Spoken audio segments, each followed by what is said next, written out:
One of the biggest obstacles to streamlining information sharing in the health field is the data itself. Various health information systems for decades simply haven't been compatible with one another, and that makes things slower and less efficient for patients, for healthcare practitioners, and the industry itself. Recently, Health and Human Services updated something known as TEFCA, the Trusted Exchange Framework and Common Agreement. TEFCA is all about interoperability of health information. Here with what's going on, the National Coordinator for Health Information Technology at HHS, Micky Tripathy. Dr. Tripathy, good to have you with us. Thanks. Really delighted to be here, Tom. And there seem to be two parallel efforts that have been going on for some time. One is about the data. One is about getting more institutions to use electronic health records, which has been partially successful. But tell us more about TEFCA, what it is, and what's going on with it. So, let's just break that down a little bit. First, about getting people to use electronic health record systems. We've actually had remarkable success over the last decade. So, owing to a lot of federal support in the way of incentives to provider organizations, as well as a lot of private contribution and sweat equity from physicians and those adopting systems, now 97% of hospitals and about 80% of physician offices across the country use a certified electronic health record. So not just any old electronic health record system, but they use an electronic health record systems that's certified by my office, the National Coordinator's office. So we don't actually have a big problem with respect to adoption of electronic health records among hospitals and physician offices. We've done a tremendous amount of work over a dozen years on the public and private side to get that in place. But what we're trying to do now is make it as easy as possible for those systems to share information with each other in the best interest of patient care. Got it. And that's where the data interoperability piece comes in. And so TEFCA is all about the data, fair to say? It's all about sharing data among those systems. Yep. In a safe, reliable, accurate, privacy-protecting way. Is the challenge, therefore, getting the systems to maybe update or alter in such a way that the data becomes more interoperable? That is to say, if your gastroenterologist has one system and your eye doctor has another, why those two would never need to mix, I don't know. But the idea is that one practitioner could see what's going on with another, again, at the micro level. And also, I guess, for the research community, having interoperable data from multiple sources of systems would be really important. Yeah, and certainly one part of it is making sure that the data is, sort of compatible, so that if I get information from another practice, from another provider, that I actually can make use of it and not have to go through, all sorts of expense and heroic efforts on my side to figure out what that data is. Because the minute you do that, we know that people will do what everyone does and that you and I do in our regular lives, which is, well, I got it electronically, but it's too hard to figure out. So just send me a fax. Or let me just pick up the call. Let me just pick up the phone. Or can you just mail it to me, right? It's a lot easier. So what you need to do is say, how do you make this electronic mode easier for people than the existing ways of doing it? So one part is the data itself. And I'm happy to report that that's a big part of what we've done with the electronic health records. So as a part of those electronic health records that, as I said, cover the vast majority of hospitals and most physician offices, they're required to support a minimum data set standard that we call the U.S. Core Data for Interoperability, US CDI. And that's like a minimum data set, that standardized data that covers all of the data mostly that you would, think of, Tom, even though I assume you're not a physician. But if you were off the top of your head going to say, what information do I think, a doctor would want to have? Well, it's your problems, your allergies, your medications, your lab reports, your results of imaging, those kinds of things. That's what's in that minimum data set. So that we've been able to accomplish. It's absolutely not perfect, but there's a lot of commonality there. So if you're in Nome, Alaska, or in Sarasota, Florida, you can have a pretty good expectation that the data you're going to get out of an EHR system is roughly compatible. Again, not perfect, but pretty good. The challenge is, how do you connect up those systems so that when I ask you for a record, for let's say electronically, that I know, A, you are who you claim to be. How do I know that you're not Joe's hacking shop, trying to hack into medical records and then sell them on the dark web? And that B, you're actually authorized to have that information. So there's a difference between saying, well, you are a physician office, but how do I know that you actually see that patient?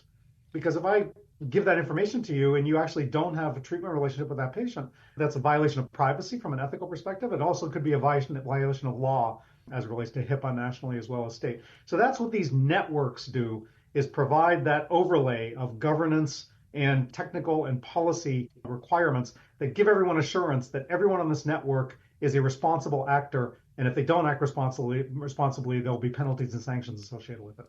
We are speaking with Dr. Micky Tripathy. He is National Coordinator for Health Information Technology at the Department of Health and Human Services. And who are the parties to TEFCA? I imagine, the federal government is more the convener, but also a party to it. Yeah, no, I think you said that right. The federal government is a convener right now. So the direction that we got from the 21st Century Cures Act of 2016 was for ONC, my office, National Coordinator's Office, to help to develop a nationwide network of networks interoperability model. And what that means is, why do we say network of networks? The analogy I like to use is think about the way cell phone networks or ATM networks, for that matter, work today in the market. Let's take cell phones because everyone's very familiar with those. You've got AT&T and Verizon and T-Mobile and Sprint. And all of those are actually private networks, if you think about it, right? They're private commercial networks, but they are connected on the back end via a network like, governance, technical specifications, expectations about, how they exchange information in a way that you and I have the experience of it being a single network, right? We don't worry about, well, Tom, you bought an AT&T phone, I bought a Verizon phone.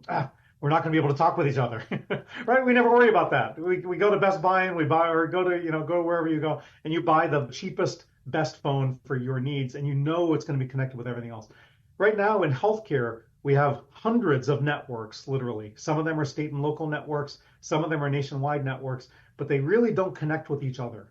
And what we want to be able to do, and the direction we got from Congress was basically, not to put words in their mouth, was basically say, do for these clinical networks what cell phone networks, have today. That you purchase the system you want, you join the network you want, and you'll have the assurance that you will be safely connected to every other network, and you don't need to worry about that anymore. And is the network technically encrypted or VPN type of version traveling over the internet, or are there actual still networks like we used to have, value-added networks that predated the internet? Yeah, no, these are, in the modern age now, everyone has commodity internet. So basically a network is about establishing governance and then establishing security protocols and, technical infrastructure like public key infrastructure, for example, to define what is the network. If you're a part of that, that PKI infrastructure using X509 certs and, all of that regular infrastructure, then you are now a part of our network. And there are rules about who's in and who's out and what are the rules of the road. We're not laying down T1, T3, lines anymore. We can just use the commodity internet. But there is a security overlay so that only those who are a part of the network can actually, exchange information with each other. In the same way that your banking information is highly protected, even though you're using commodity internet, right? There's no special line between you and the bank. You've just got additional security provisions on top. We use the same set of security protocols for TEFCA and this kind of network exchange as well. But the networks, again, it's network of networks.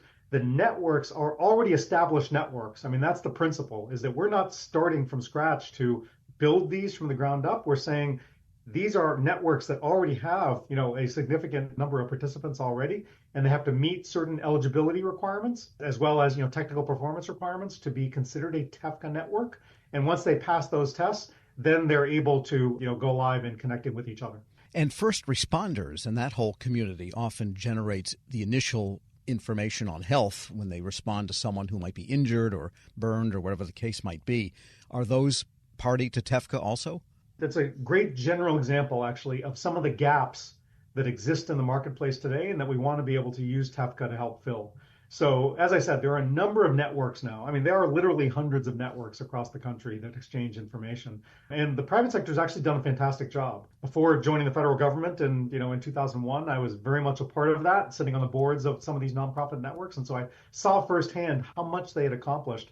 But the private sector alone can't do it alone because healthcare, as you pointed out earlier, the federal government and state governments are very involved in healthcare. They deliver healthcare, they pay for healthcare, they set the rules of the road for healthcare. So it's very hard for the private sector on its own to solve all these problems. And so that's what TEFCA represents, is really saying, all right, the private sector has taken it as far as it can possibly do. It's done a great job, but now we need public-private collaboration with the power of federal government convening to help to bring that together to say, what are the other things we want to do? One is what I described, which is connecting the networks together. Second set of things is there are gaps that the market itself hasn't really solved and has difficulty solving.